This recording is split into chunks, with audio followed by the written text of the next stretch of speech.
ये देखो, इसे कहते हैं ना काम के ना काज के दुश्मन अनाज के। सवेरे के 10 बज चुके हैं और ये निकम्मा सो रहा है। सरला उठाओ इसे।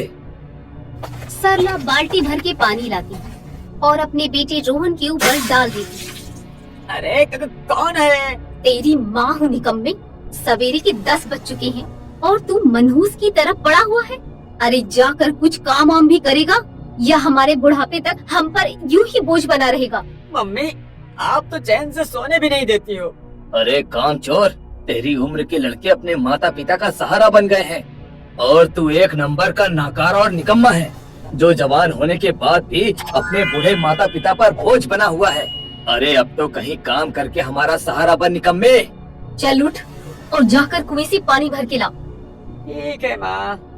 ये है अनपढ़, आलसी और कामचोर रोहन की कहानी, जो कुशल नगर नाम के गांव में एक छोटे से घर में अपने माता पिता के साथ गरीबी में अपना जीवन बिताता था। जवान होने के बाद भी रोहन कोई काम नहीं करता था। जब रोहन कुएं में से पानी निकाल कर ला रहा होता है, तभी सामने से एक अमीर आदमी अपनी महंगी कार में जा रहा होता है। उसे देखकर रोहन बोला, यहाँ मेरे पास साइकिल तक नहीं है और इस आदमी के ठाठ तो देखो, लाखों रुपए की गाड़ी में मजे से घूम रहा है। सारी दुनिया अमीर होती जा रही है, बस एक मैं ही हूँ जिस पर कोई जादू की छड़ी नहीं चल रही। पता नहीं मैं कब करोड़पति बनूंगा। रोहन बचपन से ही करोड़पति बनने के सपने देखता रहता है। वो जब भी किसी अमीर आदमी को देखता है, तब वो उसकी अमीरी का राज पता करने में लग जाता है। बस इसी वजह से रोहन कोई काम नहीं करता। जब वो पानी लेकर घर आता है, तभी सरला चाय नाश्ता लेकर रोहन के पास आती है।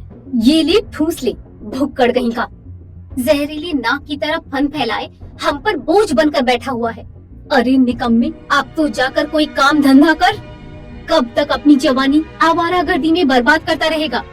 माँ, तुम तो ताने ही देती रहती हो। देखना, एक दिन तुम्हारे इस निकम्मे बेटे को इतना खजाना मिलेगा कि आपका बेटा आपको महलों में राज करवाएगा। बेटा, ऐसी बातें केवल मुंह से ही अच्छी लगती हैं, लेकिन हकीकत में इन बातों का कोई मतलब नहीं है। रात के वक्त जब सब सोने की तैयारी कर रहे होते हैं, तभी कुलदीप कहता है, सरला, पीयूष का फोन आया था। वो कल अपने परिवार के साथ हमारे घर आ रहा है। मगर हमारे पास तो पैसे ही नहीं हैं और हमारे घर केवल दाल और आटा ही है। हम उन्हें कैसे खिलाएंगे और क्या खिलाएंगे? सुन रोहन, तू कल सवेरे जाल लेकर तालाब पर मछली पकड़ने के लिए चले जाना। हम मेहमानों को मछलियाँ ही खिला देंगे। अगले दिन सवेरे रोहन जाल लेकर तालाब पर मछली पकड़ने जाता है और तालाब में जाल फेंककर वहीं किनारे बैठ जाता है। कुछ देर बाद अचानक से जाल हिलने लगता है। अरे, ये जाल इतना हिल क्यों रहा है? लगता है कि जाल में बहुत बड़ी मछली फंसी है। रोहन जैसे ही जाल बाहर निकालता है, तो उस जाल में एक सोने की मछली फंसी हुई थी। अरे, ये तो सोने की मछली है। रोहन झट से उस सोने की मछली को पकड़ लेता है। अरे वाह वाह वाह, मुझे सोने की मछली मिल गई। अब तो मैं करोड़पति बन जाऊंगा। हे हे। अरे अरे, मेरी सोने की मछली तालाब में चली गई। अब मैं क्या करूं? सोने की मछली को पकड़ने के लिए रोहन तालाब में कूद जाता है और तालाब में पानी के अंदर उस सोने की मछली को ढूंढने लगता है। तभी रोहन को वो सोने की मछली दिखाई देती है। रोहन सोने की मछली का पीछा करता है। तभी वो मछली पानी के अंदर एक अनोखे दरवाजे के अंदर चली जाती है। ये देखकर रोहन भी उस दरवाजे के अंदर चला जाता है। मगर जब रोहन उसका पीछा करता हुआ दरवाजे के अंदर जाता है, तब देखता है कि वो एक अजीब सी दुनिया में खड़ा था, जहाँ हर चीज, पेड़ पौधे, पत्थर, घर, सब कुछ सोने के थे। ये देखकर रोहन के होश उड़ जाते हैं। अरे, ये क्या है? यहाँ तो हर चीज सोने की है। तभी रोहन के सामने एक सोने का बोर्ड दिखाई देता है, जिस पर लिखा था जादुई नगरी। अरे वाह, ये तो जादुई नगरी है। इतना सारा खजाना, अब तो मैं दुनिया का सबसे अमीर आदमी बन जाऊंगा। इतना खजाना देखकर रोहन की आंखें फटी की फटी रह जाती हैं। वो खुशी खुशी जादुई नगरी में घूमने लगता है, मगर देखता है कि वहाँ हर तरफ सोना है मगर इंसान एक भी नहीं।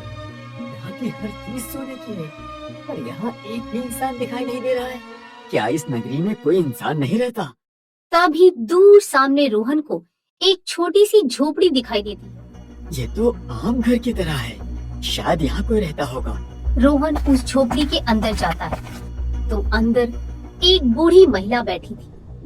आप कौन हो और इस अनोखी नगरी में आप अकेले क्या कर रही हो?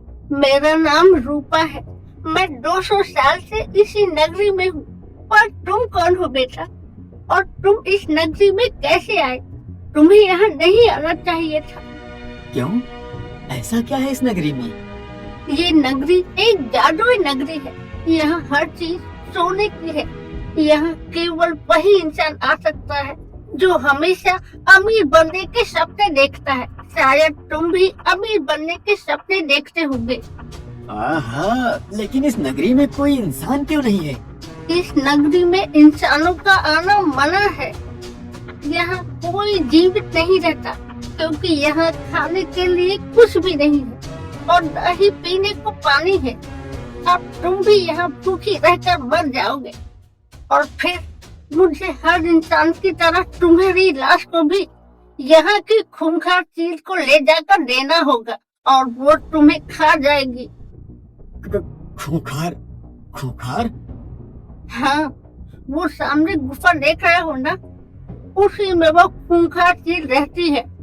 ये सुनकर रोहन घबराने लगता है। नहीं नहीं, मुझे मरना नहीं है, मुझे इस नगरी से बाहर निकलना है। इस नगरी में जो एक बार आ जाता है वो लौट कर कभी नहीं जाता। मैं आपके सामने हाथ जोड़ता हूँ, विनती करता हूँ, मुझे यहाँ से बाहर निकालिए, मुझे घर जाना है। तुम्हें तो अमीर बनना था ना। देखो यहाँ कितना खजाना है, जितना चाहो ले लो। तभी रूपा रोहन को घर के बाहर निकाल देती है और दरवाजा बंद कर देती है। मुझसे गलती हो गई, मुझे यहाँ से बाहर निकालिए, दरवाजा खोलिए। कहाँ फंस गया हूँ, अब क्या करूँ, कैसे यहाँ से बाहर निकलूं? रोहन जादुई नगरी से बाहर जाने का रास्ता ढूंढने लगता है पर उसे वहाँ से बाहर जाने का कोई रास्ता नजर नहीं आता। वो जिस भी दिशा में जाता है वापस उसी बुढ़िया के झोपड़ी के पास आ जाता है। इसी तरह शाम हो जाती है। ये क्या हो रहा है? मैं जिस भी दिशा में जाता हूँ मैं वापस इसी जगह पर कैसे आ जाता हूँ? मुझे तो भूख लगी है और यहाँ तो खाने के लिए कुछ भी नहीं है। लगता है यहाँ भूखा ही मरना होगा। चारों ओर सोना ही सोना था। जब वो इधर उधर खाना ढूंढ रहा था तभी पेड़ से एक सेब नीचे गिरता है। अरे वाह, सेब! मैं इसे खाकर जिंदा रह सकता हूँ। रोहन जैसे उस सेब को हाथ में लेता है वो सेब सोने का बन जाता है। अरे ये सेब तो सोने का बन गया। मेरे साथ ये क्या हो रहा है? ये कैसी अजीब नगरी है। इसी तरह भूखे प्यासे रोहन को 2 दिन बीत जाते हैं। भूख और प्यास से रोहन की हालत खराब होने लगती है। रोहन उदास होकर एक पेड़ के नीचे बैठ जाता है। रोहन अब इतना कमजोर हो चुका था कि उससे खड़ा भी नहीं हुआ जा रहा था। 2 दिन से भूखा प्यासा रहकर मेरी हालत खराब हो गई है। मुझे यहाँ नहीं आना चाहिए था। तभी उसके पास वही सोने की मछली हवा में उड़ती हुई आती है जिसके पीछे रोहन इस जादुई नगरी में आया था। तुम? अरे वो सोने की मछली, तुम मुझे किस नगरी में लेकर आ गई हो जहाँ ना खाना है और न पीने के लिए पानी? मुझे यहाँ से बाहर निकालो। रोहन, तुम्हें यहाँ मैं नहीं तुम्हारा लालच खींच कर ले आया है। अब अगर तुम्हें इस नगरी से बाहर निकलना है तो तुम्हें इन सोने के पेड़ों में से एक ऐसा पेड़ तलाश करना होगा जिस पेड़ पर एक काली डाली है और उसी डाली के सामने वाली गुफा में एक चुड़ैल रहती है। तुम्हें उस चुड़ैल को मारना होगा। चुड़ैल की मरते ही मैं तुम्हें इस दुनिया से बाहर ले जा सकती हूँ। मैं एक बुढ़िया को मिला था और उस बुढ़िया ने तो कहा था कि वो चुड़ैल एक चील है, तो क्या मुझे उस चील को मारना होगा? जिस बुढ़िया की तुम बात कर रहे हो वही इस नगरी की चुड़ैल है। वो चुड़ैल जीवित इंसानों को नहीं खा सकती, वो केवल मरे हुए इंसानों को ही खाती है। उसने तुमसे झूठ कहा था। वो रोज रात को उस गुफा में जाती है और वहाँ चुड़ैल बन जाती है अब उसे तुम्हारे मरने का इंतजार है। तुम जैसे ही मरोगे वो तुम्हें उस गुफा में ले जाएगी और चुड़ैल बनकर तुम्हें खा जाएगी। ये सुनकर रोहन के होश उड़ जाते हैं। अब अगर तुम्हें अपनी जान बचानी है तो जाकर उस काली डाली को तलाश करो और मरने से पहले उस चुड़ैल को उसी काली डाली की लकड़ी से मार दो। मछली के गायब होते ही रोहन जादुई नगरी में पेड़ों के ऊपर एक काली डाली को तलाशने लगता है। वहाँ के सभी पेड़ सोने के थे। उसे काली डाली कहीं नजर नहीं आ रही थी। क्या करूं? कहाँ ढूंढूं उस काली डाली को? यहाँ तो सारे पेड़ सोने के हैं। रोहन काफी समय तक भटकता रहा। तभी एक विशाल पेड़ के ऊपर उसे वो काली डाली दिखाई देती है, पर उसके पास कई खतरनाक किस्म के सांप थे जो उस डाली के पीछे पीछे घूम रहे थे। अरे बाप रे, यहाँ तो कितने सारे सांप हैं। अब उस डाली को कैसे लूं? रोहन एक सोने का पत्थर उठाकर एक सांप को मारता है। पत्थर लगते ही सांप मर जाता है, मगर दूसरे ही पल वो जिंदा हो जाता है। ये सांप तो मर ही नहीं रहा। अब क्या करूं? रोहन उस सांप को मारने की बहुत कोशिश करता है, पर वो सांप तो वहाँ से हिलता ही नहीं। ये सांप तो हिल भी नहीं रहा। लगता है कि मेरा मरना तय है। रोहन काफी घबरा जाता है और वहीं पेड़ के नीचे बैठ जाता है। तभी अचानक उस डाली के पास से सारे सांप गायब हो जाते हैं। ये देखकर रोहन झट से उस काली डाली को तोड़ लेता है और रात के वक्त जब उस चुड़ैल की गुफा में जाकर देखता है तो वहाँ बड़ी भयानक चुड़ैल थी। ये डाली तेरे पास कैसे आई? भाग जा वरना तुझे मार दूंगी। चुड़ैल, अब मैं तुझसे डरने वाला नहीं हूँ। अब तू मुझे नहीं, मैं तुझे मारूंगा। इससे पहले कि तुम मुझे मारे, मैं ही तुझे खत्म कर देती हूँ।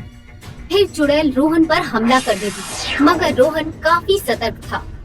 वो मौका पाते ही चुड़ैल के पेट में वो काली डाली घुसा देता है, जिसके बाद चुड़ैल वहीं जलकर भस्म हो जाती है। चुड़ैल के भस्म होते ही सोने की मछली प्रकट होती है।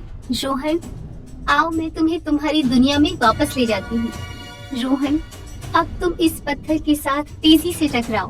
पत्थर से टकराते ही तुम तुम्हारी दुनिया में पहुँच जाओगे। मेरी जान बचाने का शुक्रिया मछली। और हाँ, ये लो, ये सोना मैं तुम्हें भेंट करती हूँ। इसे बेचकर तुम अपनी गरीबी मिटा लेना। धन्यवाद मछली। फिर रोहन दौड़ते हुए उस पत्थर से टकराता है। जैसे ही रोहन पत्थर से टकराता है वो अपनी दुनिया में पहुंच जाता है।